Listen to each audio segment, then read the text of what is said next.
Everybody good? Cool. All right. I'm leaving. Oh, and yep.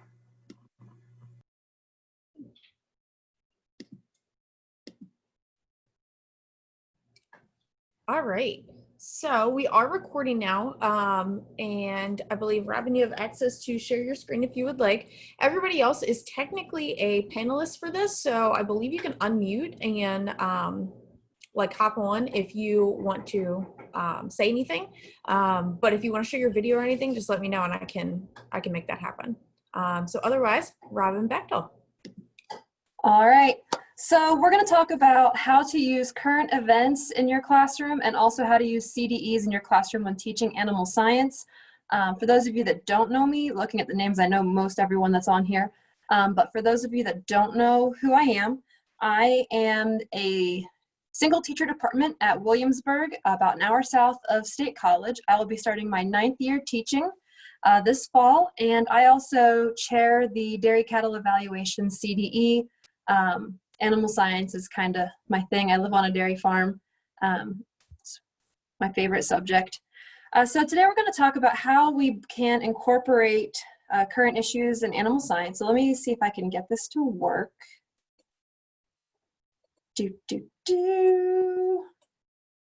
All right. Whoa, I can figure this out here. All right, so we're going to kind of bounce in and out of this presentation. Back.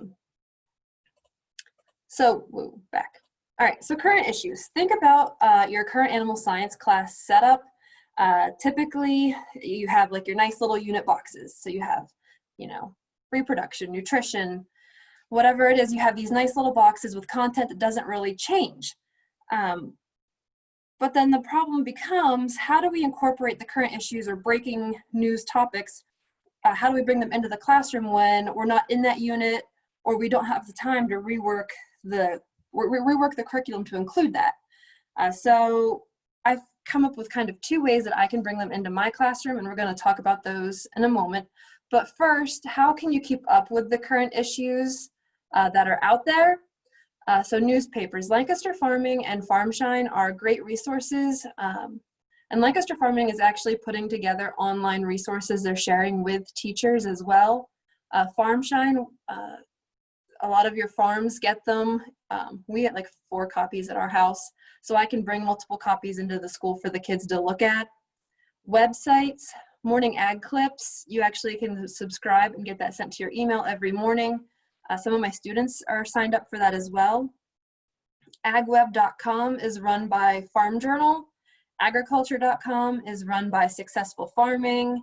Ag Daily is run by the Carbon Media Group, and they all have different takes on the same stories that you can pull up, share with your class if there's something real quick in the morning. But I usually wait and incorporate them in with the 2 strategies we're going to look at here in a minute. Just a brief note on podcasts. There's a lot to choose from. The only challenge with podcasts is that no one kind of polices podcasts for content. So some of the content can be way out in left field.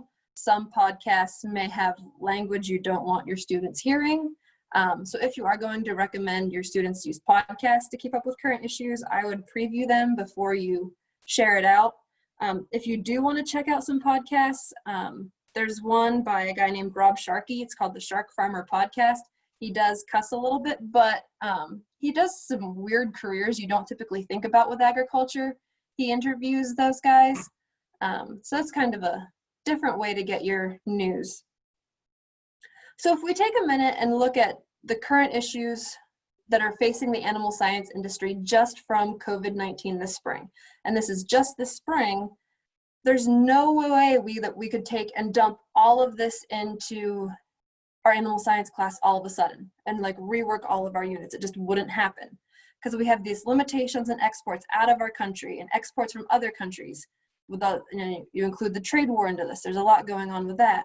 We had stockpiling of foods by consumers and nations. We had panic buying. We had the great toilet paper shortage, meat shortages, dairy limits at the dairy case.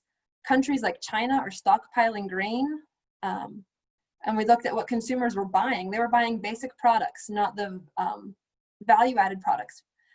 You know, a lot of your ice creams, your fancier ice creams, your organic products, they were being left behind because consumers wanted that basic cheap price, cheaper item to buy. We had issues with food service and retail consumption packaging. I know Land O'Lakes has one of their cheese plants that's basically specialized in making bulk cheeses in food service bags. Well, a 5-pound bag of mozzarella is great for someone who makes pizza. A 5-pound bag of mozzarella is not great for, you know, your regular family who just wants to sprinkle mozzarella on their spaghetti. So the entire industry had to flip how to market and pack these perishable products. Then we had the worker safety in packing plants, which then reduced the slaughter capacity. And with that reduced slaughter capacity, beef cattle were being put on maintenance diets. And we had to have the depopulation of swine and poultry operations and our milk pricing and our supply pools. And then you even start thinking about logistics, and there was the supply, refrigerated shipping containers. There were just all of these different issues coming up, and it was like, how can you bring this into your classroom? So it becomes down to what are some easy ways to bring them in. And one of the things that I've done is article summaries, or the Friday 5. And this came about because at our school, our students needed to work on their reading comprehension and writing skills. We found that if we looked at our student test scores, they can read something, but they have no idea what they read. So we, as teachers, kind of worked in groups to figure out how can we bring in different reading strategies and different writing strategies, because if I read one more paper with no punctuation and no capitalization, I was going to scream. So with article summaries, or the Friday 5, I take my class and break it up into 4 groups. And each group is assigned a different week to cover. So group 1 has week 1, group 2, week 2. And it repeats each month. So throughout the year, they're only going to have, 8 or 9 of these to do. So it's not like something that's overwhelming. And then during their assigned week, each student finds 2 current articles in agriculture that are interesting to them. And I always make sure to go over the article requirements that I set for my students. I say they need to be 3 paragraphs in length, published within the last 60 days, and from a reputable source. If you don't set up some kind of requirements, you may get students who are trying to use tweets as their current articles. Our history teacher had that happen. A kid tried to complete this on a set of tweets. It didn't work. But as they look at their article, there are 5 facts they have to include. So that's why we call it the Friday 5. They need to have the title of the article, the author, the source, the big picture, main idea, and then why should we care? So when we look at this, they have two sets of these, so 2 articles, and then on their Friday, they pick one of their article reports to share in hopes that we don't have the same article being shared over and over and over again. So by having 2 articles, they can take and say, well, Jimmy did this article, so I'm going to pick my second article in hopes that we get some more variety. It usually takes about 10 to 15 minutes on a Friday for this to happen, or if it's a short week when we don't have a Friday class, we'll do it on Thursday. Some things that I've learned, I work with our English teacher at the start of the school year to go over how to find proper sources. Kids struggle with how to properly search on the internet because everything on the internet is true. And we also discuss kind of the writing expectations of our district, talking about what is plagiarism versus writing a summary. One year I had a student who took a sentence from each paragraph, copied and pasted them, and told me that was a summary. So we go over what is plagiarism versus a summary. If you do need to copy something and quote something, how would you properly put that in? And then depending on my class, typically I do this with my 9th graders, but from time to time I will assign this to my upperclassmen, and I'll make them put their sources in, or their reference in, as an APA or an MLA. With my 9th graders at the start of the year, I'm happy with just a web address. Working with your learning support teachers, this is a great way for some differentiation to happen in the classroom. We can take and change the number of articles. Maybe they only have to do 1 article. Maybe that they have to have, you know, instead of having an APA format, they only have to have the website. Maybe in part of that, maybe their summary could be shortened. You can kind of change it and, you know, modify it however you need fit for your student. And this is also a great option for substitute plans. If you know you're going to be out, you can kind of preface with students with what they're going to be doing. Or if it's one of those you have to call up in the morning, it's a quick, easy lesson to prep. You can just shoot off to the substitute teacher what they're to do, you know, use the computers, find some articles, or if computers aren't in your classroom on a daily basis, print out a couple articles for them to look at. When I have students submit these, I have them share their Google Docs with me. That way I can check them off. I have that written copy. In terms of public speaking, I do have some kids who are like, I'm not getting up there, and I'm like, it'll be okay, because I have them go up as a group when we start out, just because kids are terrified of public speaking for some crazy reason. So the first couple months we go up as a group, share up front as a group, and eventually we can take and work into going up front and presenting by ourselves. Any questions on this one here?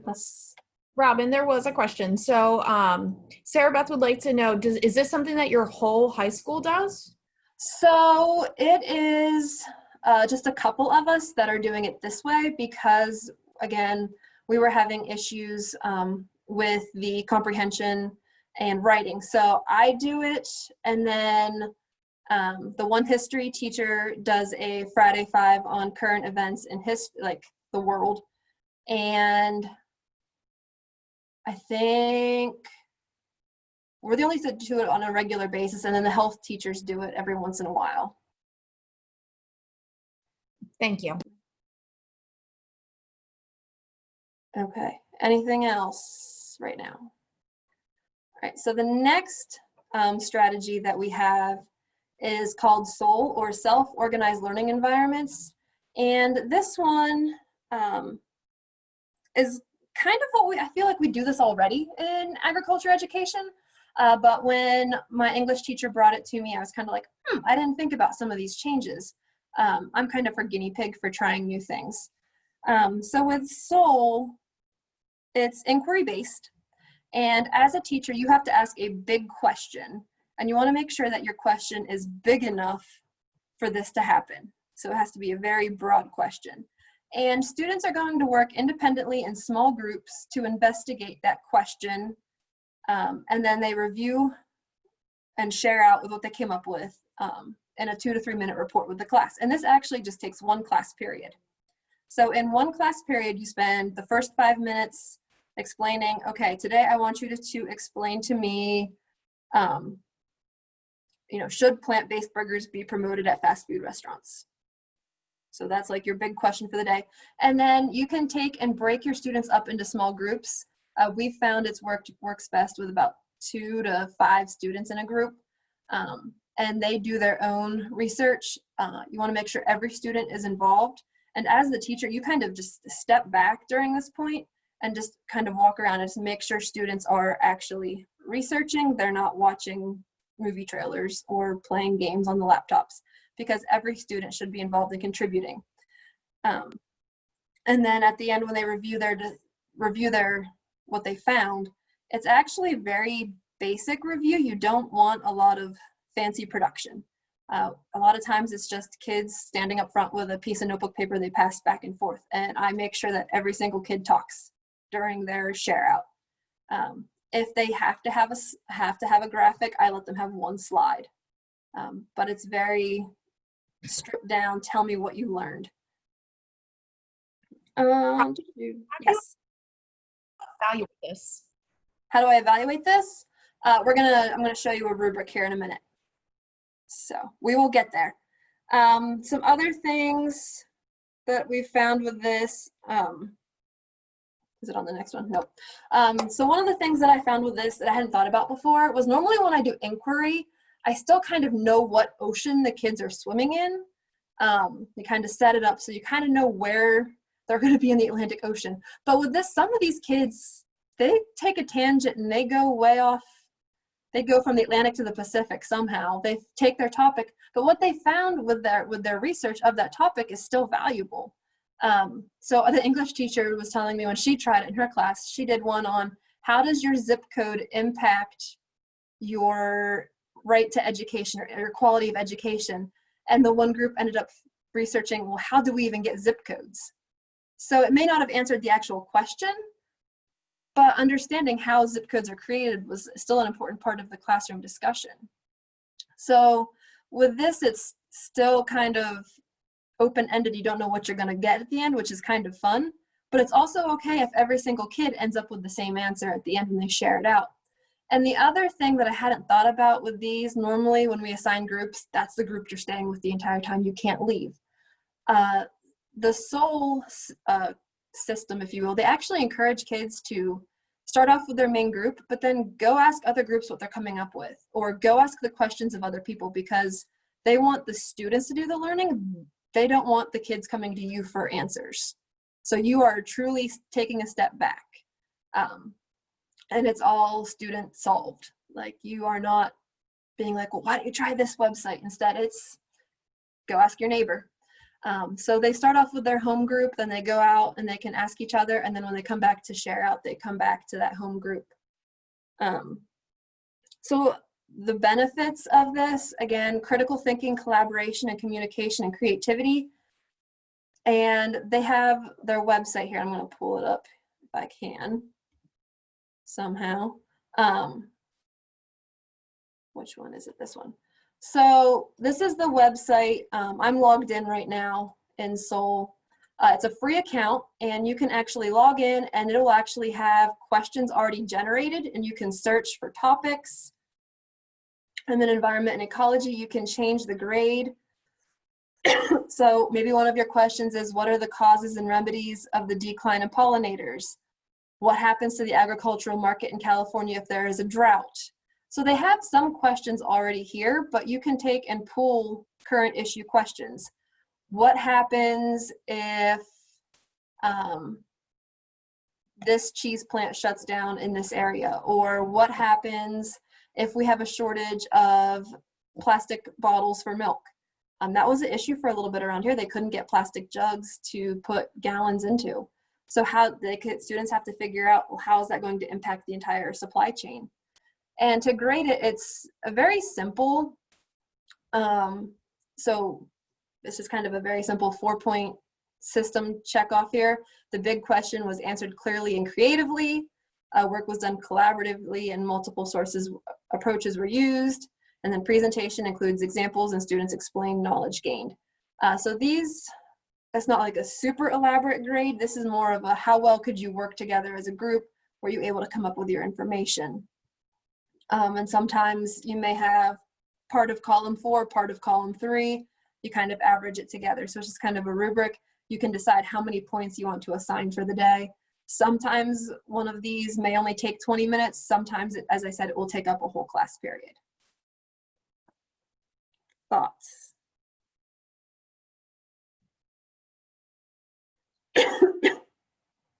Any questions on this? Or anyone else who does current issues in their animal science class want to jump in with something here? There's no questions in the box right now. Okay. That's kind of what I have for current issues. So if there's something burning right now on current issues, we'll go over it. Otherwise, we'll take and jump into CDEs.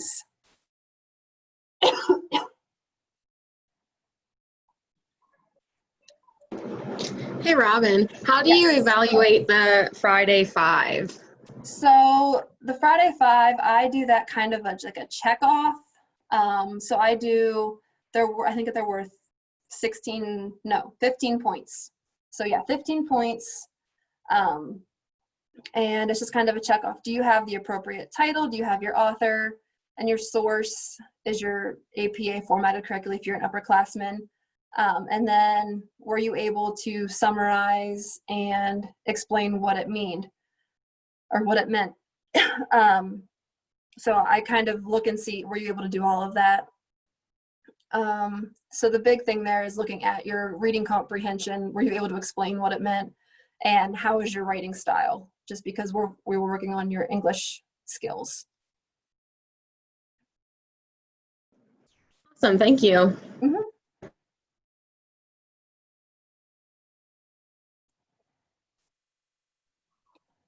All This right. is Stephanie. I just wanted to say that do something similar. Our school requires every department to do some kind of reading and writing a prompt, and this is how I fit it in as well. I use current events to do a reading writing prompt. We're asked to maybe squeeze that into our curriculum once a month or more often if we can. It's just to encourage good writing skills across all curriculum areas. Exactly. And like you said, current issues are a great way for any ag classroom, really. All right. So, back to this here. All right, animal science CDEs in the classroom. So when we think about CDEs, I just want to kind of throw this out here. Let's get a drink here. When I first started teaching, I basically thought in my mind that there are 4 CDEs my students can choose from. Basically dairy judging, land judging, public speaking, dairy showmanship, because those were the 4 CDEs that I knew, and those were the 4 CDEs that I could help my students with.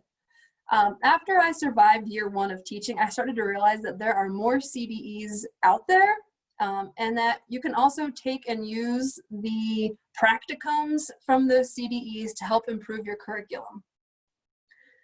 So when we look at the large animal evaluation career development events, what are the objectives that we see in those contests? Anyone have a guess what those objectives are? Or thoughts on what those objectives might be? For most of them, we start with judging the quality of the animal's type in terms of its ability to produce food. Right? Right. So evaluation of animal type production and animal management. Any other objectives that might be out there?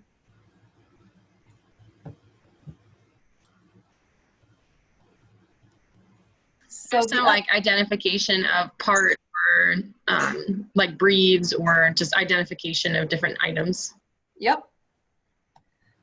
So when I looked at the objectives, I pulled 3 objectives that were similar across the different animal science CDEs. And that is to develop student skills in observation, analysis, communication, and team collaboration, to encourage experiential learning through the use of practical skills, critical thinking, and applied knowledge, and then to provide that experience in the evaluation of animal type, production records, and animal management. Those 3 are essentially the same across the 4 different large animal CDEs. So if we look at dairy, horse, livestock, and poultry, those 3 objectives carry through all 4 of those CDEs.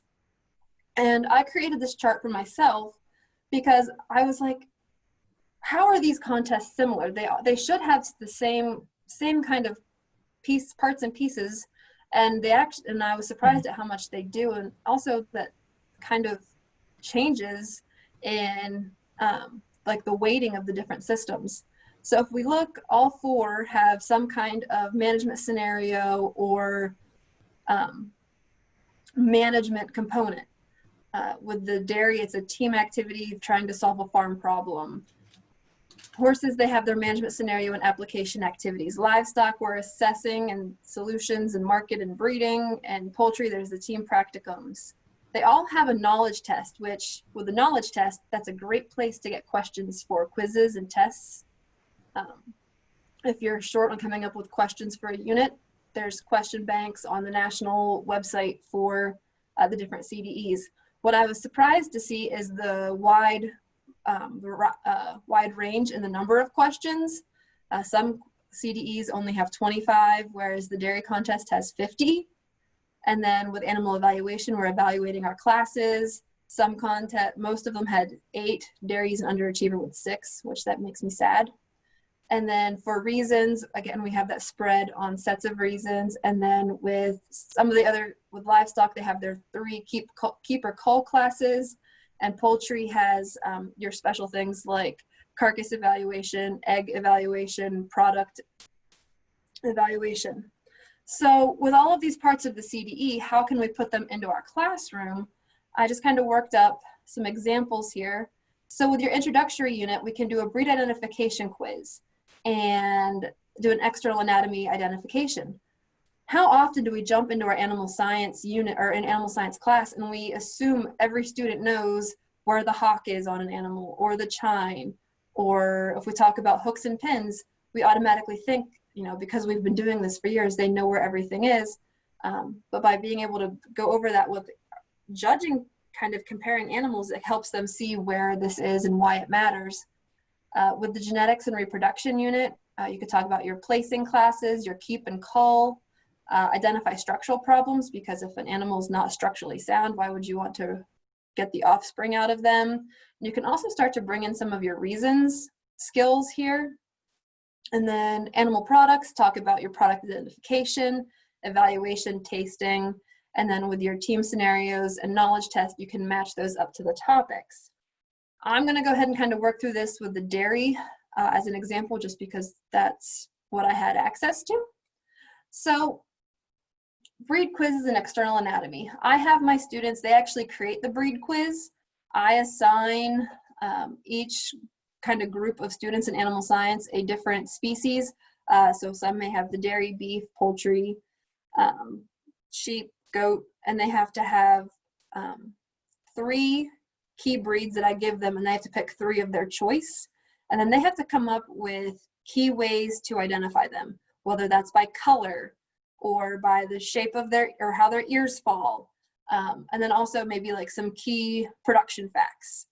And then we also take and work on our external anatomy at this time. And as we're going through this, this is where we bring in that shorthand notes from reasons skills, because especially a lot of your younger students don't know how to take notes, I find. They want to write down everything that you say or everything that's on the screen. So we practice taking shorthand notes, and we talk about, okay, just write down the key things to help you remember.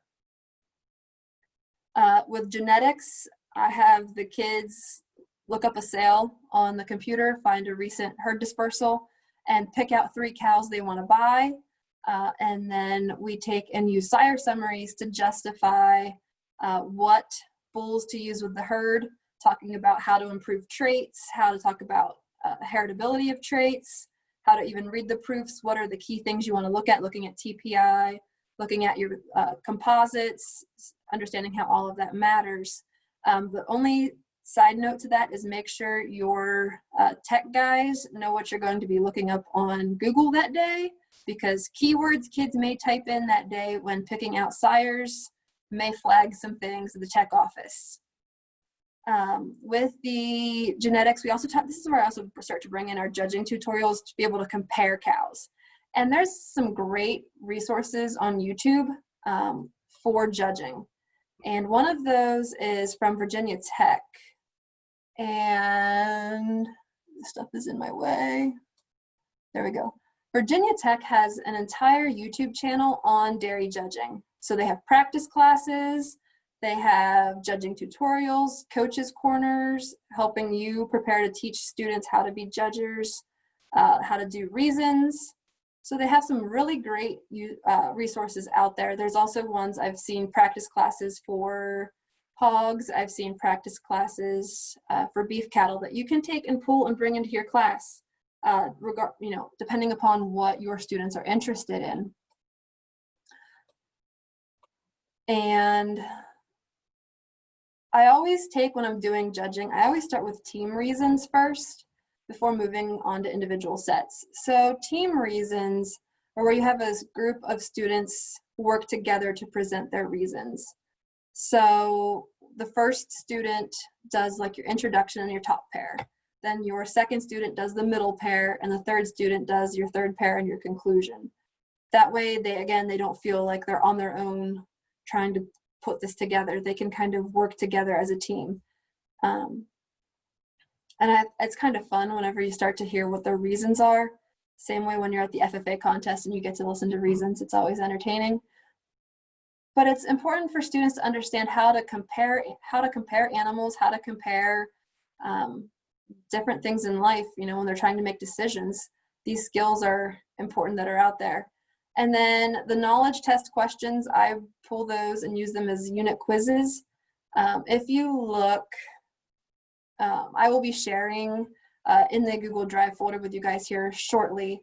I have the test bank from the dairy contest, which is where? So our test bank is actually sorted by different topics. So if you're giving quizzes in animal science and you want something on dairy, we have it sorted out by topic. So you can take and pull that information and drop that into a quiz, or to help you even design a unit if you're not sure where you're going. Another great source, just for some general animal science knowledge, if it'll come up. Computer, why are you failing me? Is from, I don't know.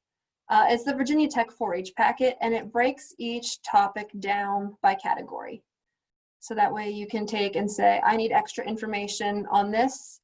Or even if you have students who are going up to the learning support room and they need some extra knowledge and the teacher needs some extra help, the packet is a great resource for the learning support teacher to have, because it's kind of a broad overview of animal science production. And that's also the packet that a lot of kids will see if they compete in Pennsylvania Holstein Quiz Bowl. The team scenarios, each year has a different topic. So with the dairy topics that I'll be sharing with you guys here, we have a reproduction case study, a nutrition case study, facilities and housing, health and disease. And scenario case studies can be used as a final group project or the unit kind of end of unit assessment, or even the course final. So with our case studies or team scenarios that we have from dairy judging, kind of goes through, there are 4 concerns for this farm, talking about there's a lot of mastitis in this herd, and somatic cell counts, telling you what's going on, that there's no standard operating procedure, they're experiencing a loss of milk because of this increased mastitis production. There's also having calves dying, and that reproduction performance is below. And there's a letter from the veterinarian, and you also get the herd summary sheet. And the students are kind of tasked with, how can you take all of this information and kind of come up with your own solution of what happened and how you would solve the problem.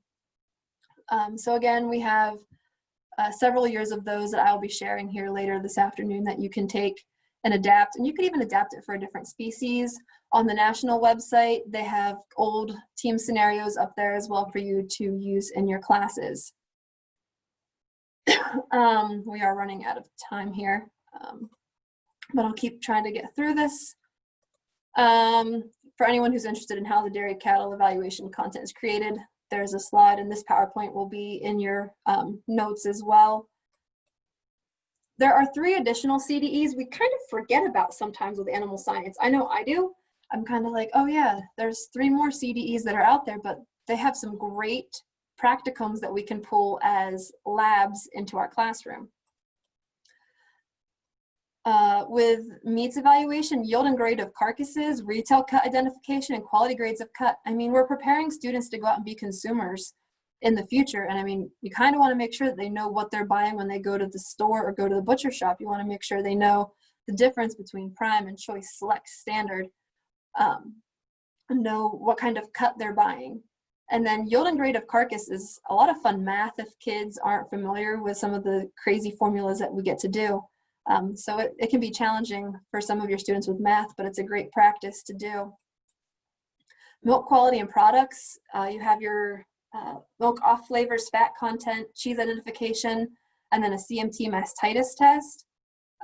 Some of my students had actually not really had a lot of your different milk fat content. Whenever we did this lab last year, they were like, why does this milk taste so different? And I'm like, well, that's whole milk or that's skim milk. And they're like, oh. So it's kind of a fun way to introduce students to different things. I also throw in your, you know, non-dairy beverages that they try to solicit to our students. And we talk about, you know, what is nutritionally beneficial to you. And that's always a fun day. And then with vet science, there's some fun practicums there as well. Administering medication, bandage removal, filling a syringe, talking about opening up a surgery pack and taking off contaminated gloves to try and keep everything sterile, preparing a site for injection or surgery, restraining and handling of animals. I always throw in tying a slip knot, just because that's also something kids could need to know if they need to tie their dog up at the house, how to do a quick release slip knot. So as I said, I'm going to include some of this into the shared folder, and then always make sure you can use the CDE materials on the state and national websites as resources. And most CDE chairs are excited about their contests, and we want to get more teachers involved. I know with like the dairy contest, it's the same schools every year, year after year. And I think that if we can incorporate more of the different animal CDEs into our classes, we can get more students interested and help not only the students, but also ourselves as teachers break beyond that. This is my bubble of the few CDEs that I let my students do. I mean, I now have students who want to do forestry, or I have students that want to go and do the ag mechanics. So by incorporating these CDEs into our classes, we help our students start to see kind of beyond their current scope of things. Thoughts, questions? I will turn it back over to everyone here. If I can get out of screen share somehow. Robyn, we have a question. Do you have suggestions on how to add that in for distance learning, or what to do during distance learning to add that to your curriculum? Yeah, so with distance learning, some things that I did this past year was for like vet science type practicums, I actually had students take and design an experiment where they were trying to figure out how can you observe an animal's respiration rate without actually having to like have the animal in front of them. So, and I let them use their siblings as their animal. So they actually were like, okay, go run around the living room real quick and then come back here. And they were trying to figure out, can we see, you know, the chest rise and fall and count breaths that way? You can also take and do some of your practicums with what they have around the house. Most kids are going to have some kind of milk in the house or cheese in the house that they could kind of just create their own little, you know, taste testing. See, you know, try the milk. You know, would you describe this as something, you know, full of flavor, not full of flavor? You know, with cheese, if you had two different kinds of cheeses, which, you know, describe, you know, cheddar versus mozzarella, which, you know, which do you have? For some of the other ones, you can assign video classes for the kids to watch. If you wanted to have them do video classes on different cows, there's, like I was showing on the Virginia Tech website, there are, there we go. There are video recorded classes that you can assign and have the kids place them and maybe take written notes on that. Or you can use Flipgrid and have the kids record their reasons and share them with you. I did that with my 4-H judging team. I had the kids record themselves doing their reasons and send them to me.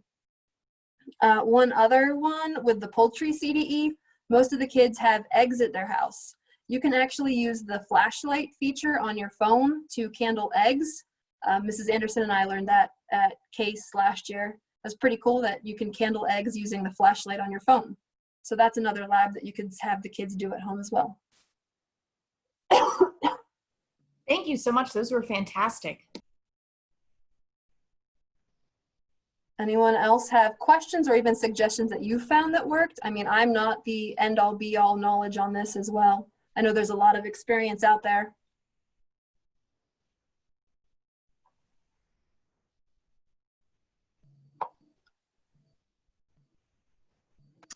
Robyn, this is awesome. Thank you so much for sharing. I know one thing I did last year, in the current unit we were in, so I let them into 3 different groups and they chose a CDE and then like hosted a CDE CDE day for their classmates. So like I gave them 2 days to prepare like some questions, and like they had a certain budget for like items I could get them. And it got them really excited about like different things they hadn't considered before. Yeah, that's awesome.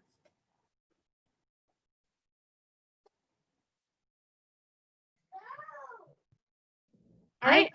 I've Question? had students, you know, with practicums for vet skills and, you know, maybe even horse judging, you know, some of the practical management kind of stuff. If you want to teach them how to properly wrap, use ace bandages and wrap, you can use an ace bandage or even gauze that they have around the house, or even a towel. You know, teach them how to muzzle a dog with a towel and all that type of stuff. Things that they have around the house, you know, they could learn how to do some of the practical management. Yeah, and that's one thing with ag teachers. We're really good at getting creative with the resources we have. We just gotta take a minute and think. I did the dairy foods contest. I do it every year with my animal science class, and it's usually one of their favorite days because they get to taste a bunch of stuff. With the distance learning, this year, I basically went to the store. I did a video of myself mixing different samples of milk. I took close-up pictures of different cheeses. And then I basically put all of that online and told the kids, what do you think this would taste like? Can you find ways to identify these different samples without actually tasting them? And I think they actually learned a lot more from that, having to look at the texture of the cheese, the color, you know, the way it broke apart as they were watching the video, because they couldn't, I mean, some of them had it at home. They said they tasted some on their own, but it was more of a, you know, using senses you wouldn't normally use in that particular contest. So there are ways to do it if that's something you want to do. Very cool. I hadn't thought about that.